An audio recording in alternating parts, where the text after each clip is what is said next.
Hello students, I am Nidhi and today we will discuss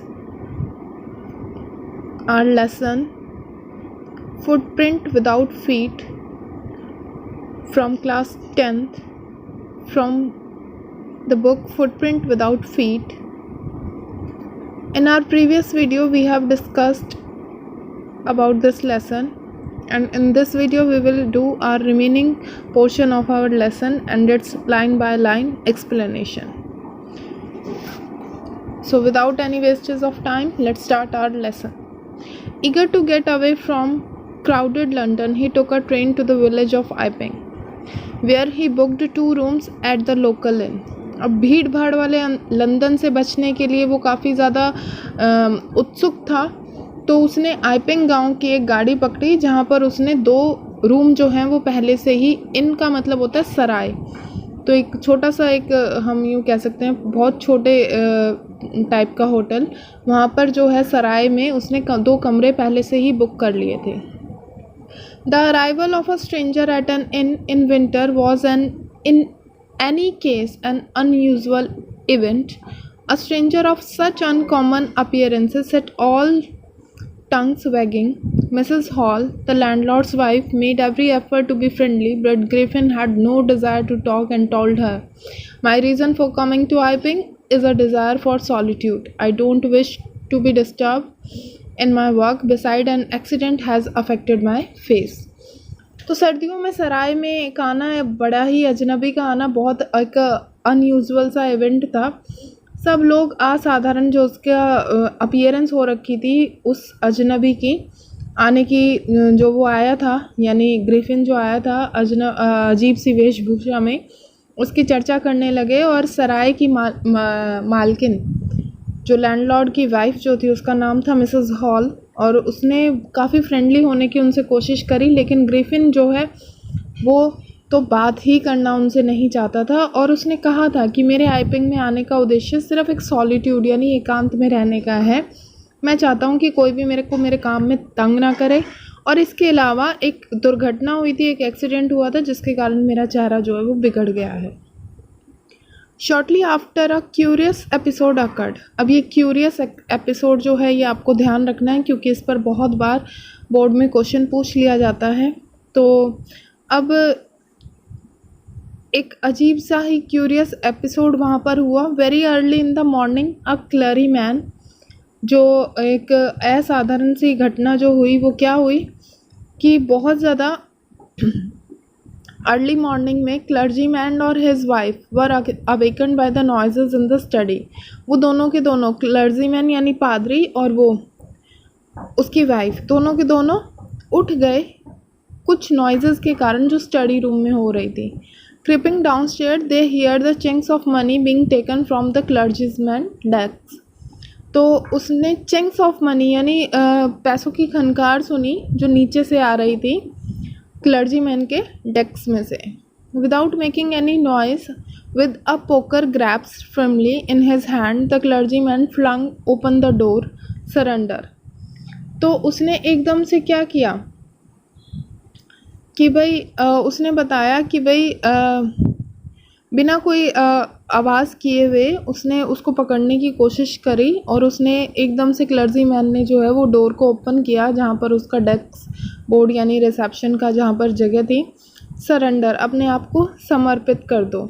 तो बिना शोर किए हुए ही उस पादरी ने एकदम से उस दरवाजे का जो है कमरे का दरवाज़ा जो है वो खोल दिया था, और हाथ में उसने लोहे की एक छड़ी को पकड़ रखा था जिसको बिना किसी शोर के ही उसने पकड़ रखा था. Then to his amazement he realized that the room appeared to be empty. तो उसको ये देखकर काफ़ी ज़्यादा हैरानी हुई कि कमरा तो बिल्कुल खाली था.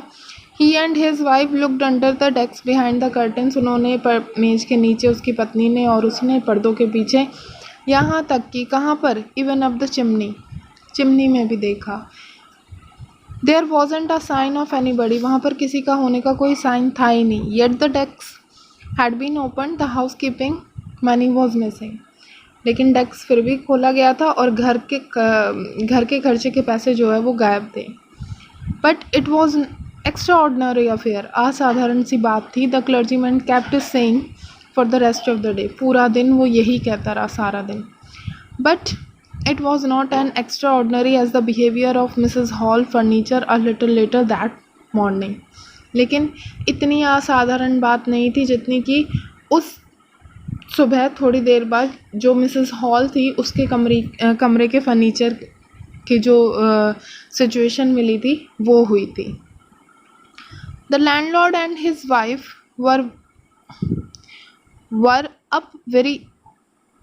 were up very early and were surprised to see the scientist door wide open। तो सराय का जो मालिक और उसकी पत्नी थी सुबह जल्दी जाग गए थे और उन्होंने उस साइंटिस्ट के कमरे का दरवाज़ा एकदम खुला हुआ देखकर वो काफ़ी ज़्यादा हैरान हुए। Usually it was shut and locked, क्योंकि वो अक्सर या तो बंद होता था और लॉक होता था। And he was furious if anyone entered his room, और वो बहुत ज़्यादा गुस्सा हो जाता था अगर कोई उसके कमरे में प्रवेश करता था, तो बहुत ज़्यादा नाराज़ हो जाता था। The opportunity seemed too good to be missed, तो अवसर इतना ज़्यादा अच्छा था कि वो उसे खोना ही नहीं चाहते थे। They peeped round the doors, saw nobody and decided to investigate. उन्होंने जो है कमरे के चारों तरफ झाँका, उन्हें कोई नहीं दिखा और उन्होंने छानबीन करने का निश्चय कर लिया। The bed clothes were cold, showing that the scientist must have been up for some times, and stranger still, the clothes and the bandage that he always wore were lying about the room। तो हमें क्या पता चलता है कि वहाँ पर जितनी भी वो चीज़ें थी, पलंग के पर बिछे हुए कपड़े जो है वो काफ़ी ठंडे थे, यानी इससे बात बिल्कुल स्पष्ट था कि वो साइंटिस्ट ने जो है बिस्तर को छोड़े हुए काफ़ी ज़्यादा देर हो चुकी थी उसको। और हैरानी की बात ये थी कि उसके वो कपड़े और पट्टियाँ जिसको वो साइंटिस्ट हमेशा यानी ग्रिफिन हमेशा पहने रखता था कमरे में बिखरी पड़ी हुई थी। ऑल ऑफ अ सडन, एकदम से, Mrs Hall heard a sniff close to her ear. उसने अपने कान के पास जो है एक सांस लेने की आवाज़ सुनी। A moment later that the hat on the bedpost leapt up and dashed itself into her face। Then the bedroom chair became alive, springing into the air, it charged straight at her legs foremost। तो यहाँ पर आकर हमें क्या पता चलेगा? यहाँ पर आकर हमें पता चलता है जैसे ही उसने अपने कान के पास जो है सांस की आवाज़ सुनी, तो 1 मिनट बाद ही बिस्तर के पाए से जो है एक टोपी हैट उछली और उसके चेहरे से टकरा गई, और तभी एकदम से कमरे की कुर्सी में भी जान सी आ गई थी, ऐसा लग रहा था। हवा में उछलकर उसने जो है सीधी अगली टांगों से उस पर आक्रमण कर दिया, यानी कुर्सी की जो आगे वाली टांगें होती हैं उससे उसने मिसेस हॉल पर आक्रमण कर दिया। एक्चुअली में तो वो ग्रिफिन था ना। अब आगे क्या बोलते हैं? As she and her husband turned away in terror, the extraordinary chair pushed them both out of the room and then appeared to slam and lock the door after them। और जैसे ही वो और उसका पति जैसे ही वो डर चुके थे, वो ऐसी चीज़ें देखकर बिल्कुल अनएक्सपेक्टेड सी चीज़ें थी, वो जाने के लिए मुड़े और तो उसने वो साधारण सी जो कुर्सी थी उन्हें कमरे से बाहर धकेल दिया। यानी वो कर कौन रहा था? ग्रिफिन कर रहा था उस कुर्सी की हेल्प पे। उन पर दरवाज़ा बंद करके कमरे का ताला लगाती हुई ऐसा उनको रियलाइज़ हुआ। Mrs Hall almost fell down the stair in hysterics। She was convinced that the room was haunted by spirits and that the strangers had somehow caused these to enter into her furniture। तो यहाँ पर जो है Mrs hall के लगभग बेहोश हो चुकी थी वो, तो सीढ़ियों से गिर पड़ी और उसे बिल्कुल विश्वास हो गया था कि कमरे के अंदर जो है ना वो भूत प्रेत है, और अजनबी ने किसी तरह उनको फर्नीचर में दाखिल कर दिया था, यानी स्पिरिट्स जो हैं वो उनके फर्नीचर में घुस गई थी। My poor mother use to sit in that chair, she moaned. उसने बड़े कर्रा कर कहा कि मेरी बेचारी माँ उस कुर्सी पर बैठती थी। To think it should rise up against me now. और ये ज़रा सोचो कि अब वो कुर्सी मेरे ही खिलाफ खड़ी हो गई है। The feeling among the neighbour was that the trouble was caused by which craft. पड़ोसियों की धारणा थी कि ये मुसीबत का कारण जो है वो कोई शायद जादू टोना है। बट विच क्राफ्ट का मतलब होता है जादू टोना। बट और not When news of the burglary at the clergyman's home became known, the strange scientist was strongly suspected of having a hand in it.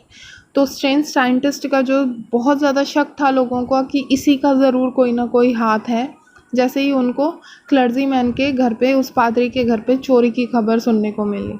Suspicion grew even stronger when he suddenly produced some ready cash, though he had admitted not long before that he had no money.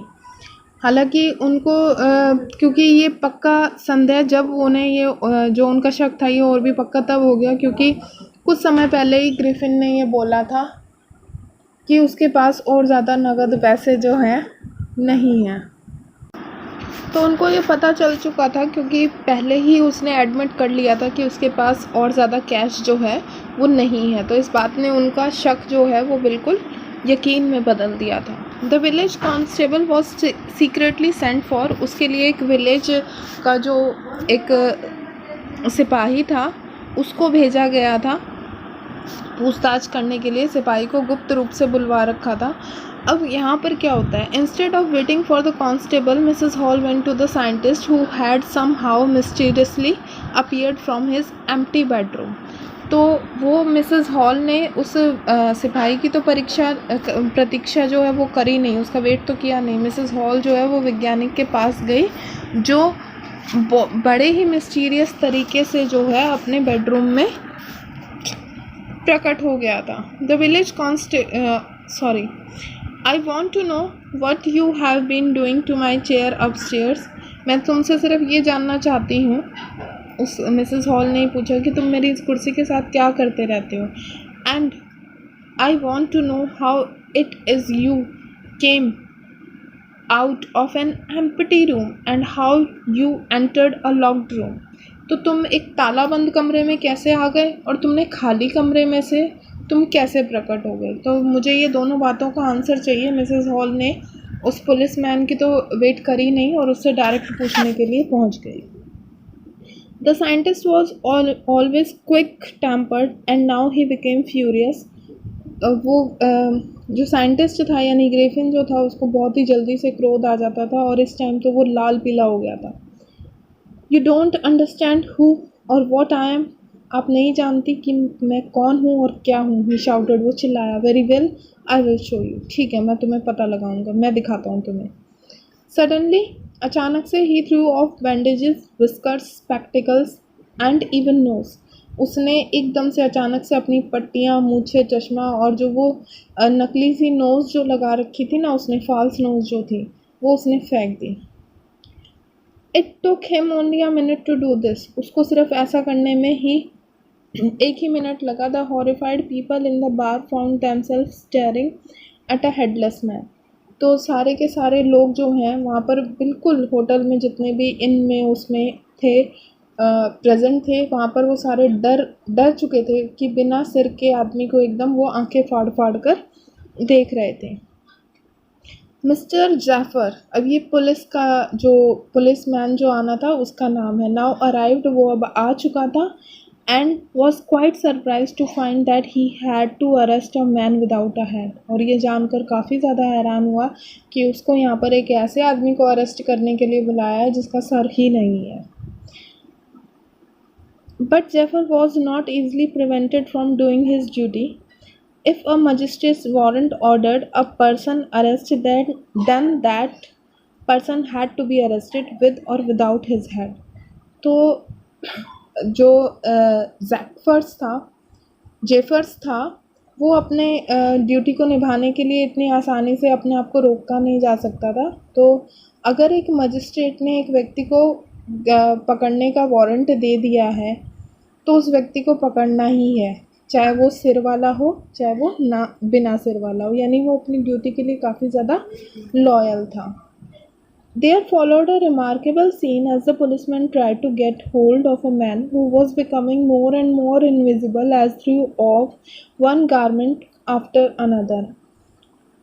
तो ये एक काफ़ी अजीब सा ही scene देखने में आया कि जब उस पुलिसमैन ने एक ऐसे व्यक्ति को पकड़ने का प्रयास कर रहा था जो कि ज़्यादा से ज़्यादा इनविजिबल होता जा रहा था, क्योंकि वो एक एक करके अपने कपड़े उतारता ही जा रहा था। और ये बात हमें पहले से ही पता है कि वो जितने अपने क्लोथ्स उतार देता था उतना ही ज़्यादा वो इनविजिबल हो जाता था। अगर वो पूरी तरह से नेक्ड हो जाता था तो फिर वो बिल्कुल इनविजिबल हो जाता था। Finally a shirt flew in the air, the constable find himself struggling with someone he could not see at all.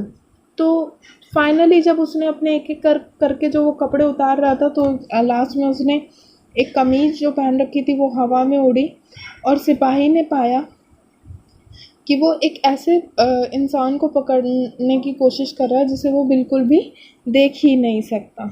Some people try to help him, कुछ लोगों ने उसकी हेल्प करने की भी कोशिश करी, but found themselves hit by blows that seem to come from nowhere. तो लेकिन पता नहीं कहाँ से उनके ऊपर जो है मार पड़ रही थी, मुक्के पड़ रहे थे जिन जिन लोगों ने जो है सहायता करी थी। In the end Jeffers was knocked unconscious as he made a last attempt to hold on to the unseen scientist। और अंत में जो है वो जेफर्स, जो कि एक इनविजिबल साइंटिस्ट को पकड़ने का लास्ट उसका एफर्ट था, वो भी चोट खाकर बेहोश हो गया।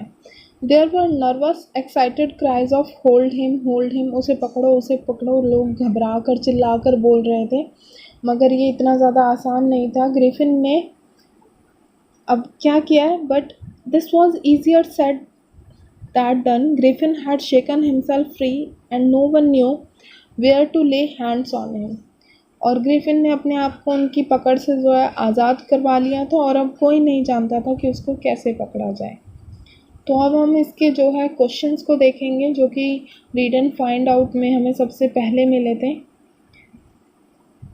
तो यहाँ पर हमें मिलता है first question, why does Mrs hall find the scientist eccentric.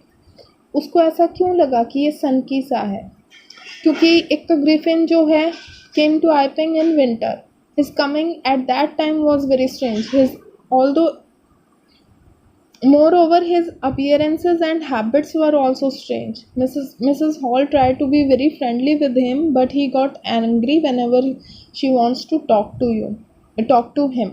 He said that he did not want to be disturbed. These things compelled Mrs.